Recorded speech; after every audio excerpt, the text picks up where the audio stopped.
남편에게 어머니 때문에 너무 힘들어 이렇게 얘기하면 신경 쓰지 마. 아니 신경이 쓰여서 얘기하는데 신경 쓰지 말라고 하면 신경이 안 쓰이냐고. 그런데 우리 남편은 신경 쓰지 마.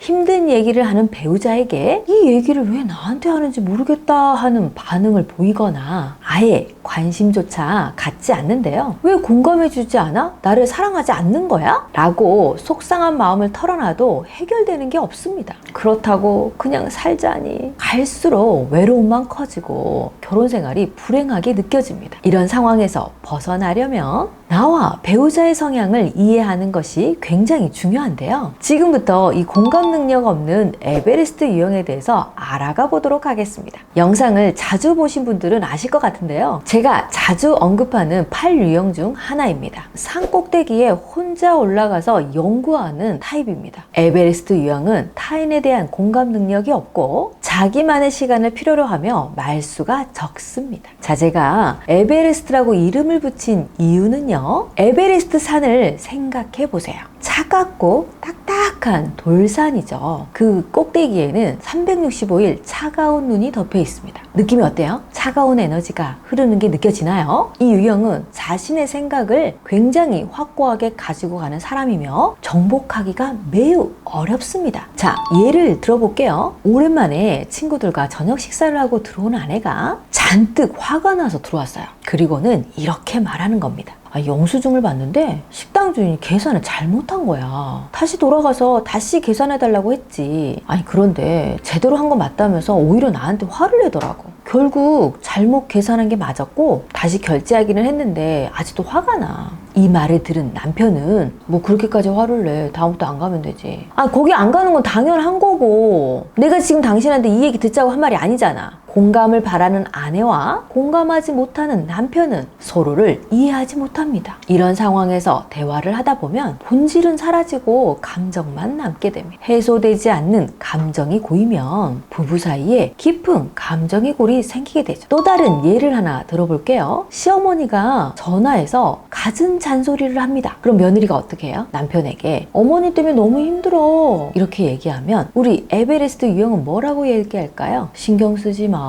아니 신경이 쓰여서 얘기하는데 신경 쓰지 말라고 하면 신경이 안 쓰이냐고. 그런데 우리 남편은 신경 쓰지 마 이렇게 얘기해요. 본인은 신경을 쓰지 않는 것이 아주 쉽기 때문입니다. 자, 부부 심리학권이자 존 가트맨 박사님은요, 부부의 상호작용과 관련된 연구를 진행했는데요. 그는 이혼 가능성이 높은 부부들의 4가지 요인을 발견했는데요. 바로 피해적 대응과 비도덕적 대응, 비적극적인 감정 표현과 비우호적인 대화입니다. 부부의 대화에 이런 부정적인 시그널이 반복적으로 나타난다면 이혼 가능성이 높아진다는 것이 존 가트맨 박사의 주장입니다. 그런데 처음부터 이런 극단적인 대화를 하는 부부는 극히 적습니다. 대부분 사소한 말다툼으로 시작이 되고요. 이런 일들이 쌓여서 커다란 문제가 되죠. 따라서 이런 문제가 생기지 않도록 처음부터 올바른 방법으로 대화를 하는 것이 중요합니다. 그렇다면 올바른 대화를 하기 위해서 무엇을 해야 할까요? 가장 먼저 나를 이해하고 배우자의 성향을 이해해야 합니다. 공감 능력 없는 배우자와 대화를 하려면 공감 없는 사람의 사랑법에 대한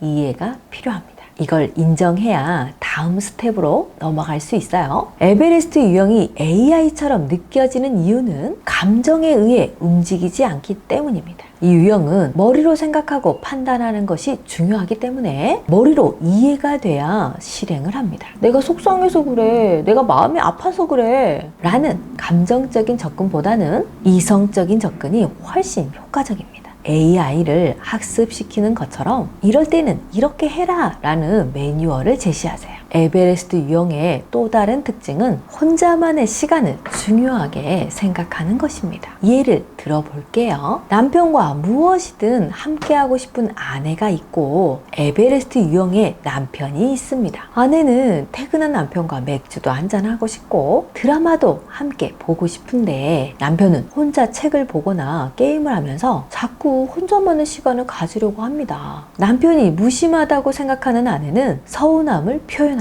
그럼 남편은 왜 그렇게 생각하는지 이해가 안 된다고 대답합니다. 아내는 나를 사랑한다면 이해가 안 돼도 내가 원하는 대로 해줄 수 있는 거 아니냐고 말합니다. 그러자 남편은 사랑하는 것과 이게 무슨 상관이냐고 대답하죠. 이렇게 갈등이 시작이 되는데요. 자기만의 시간을 가지려는 남편은 아내에게 무심하거나 아내와 시간을 보내는 것을 귀찮아하는 것이 아닙니다. 남편에게 있어 자기만의 시간이란 에너지를 회복하는 시간입니다. 밖에 나가야 에너지가 충족되는 사람이 있고 집에서 쉴 때 에너지가 충족되는 사람이 있습니다. 간혹 에베레스트 유형에게 그렇게 무기력하게 있지 말고 나가서 사람 좀 만나. 집안에만 있으면 안 답답해? 운동이라도 좀 해. 라는 말을 하기도 하는데요. 이런 말은 좋지 않습니다. 만약 배우자가 에베레스트 유형이라면 억지로 내보내거나 함께 있는 시간을 만들려고 하지 마시고요. 혼자만의 시간을 보장해 주세요.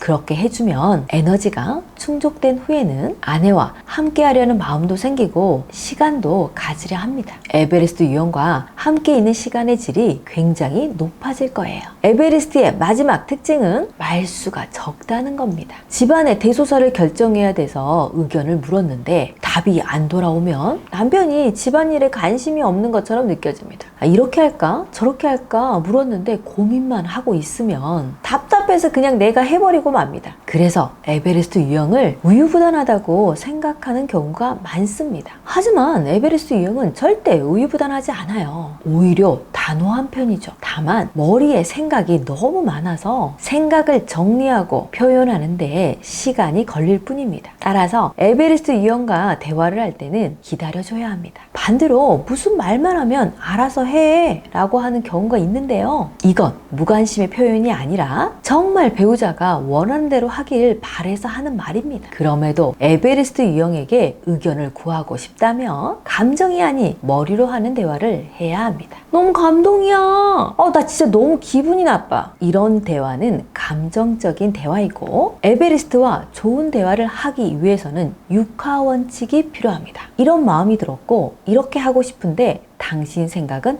어때? 이렇게 물어보는 겁니다. 그리고 어떻게 그런 생각을 했어? 당신 정말 똑똑하다 라는 칭찬이 에베레스트가 좋아하는 칭찬입니다. 지금까지 에베레스트 유형의 특징과 속마음, 대처 방법에 대해서 얘기해 봤는데요. 어떠셨어요? 여러분을 서운하게 하고 답답하게 했던 행동이 조금 이해가 되시나요? 유형마다 사랑하는 방식이 다르다는 것을 알면 부부관계가 훨씬 쉬워집니다. 오늘 다룬 내용이 여러분의 삶에 도움이 되기 바라며 이번 영상 마무리할게요. 영상이 도움이 되셨다면 구독과 좋아요, 알림 설정을 해주시고요. 저는 더욱 알찬 내용으로 다시 돌아올게요. 지금까지 부부의 결사 정다원이었습니다. 감사합니다.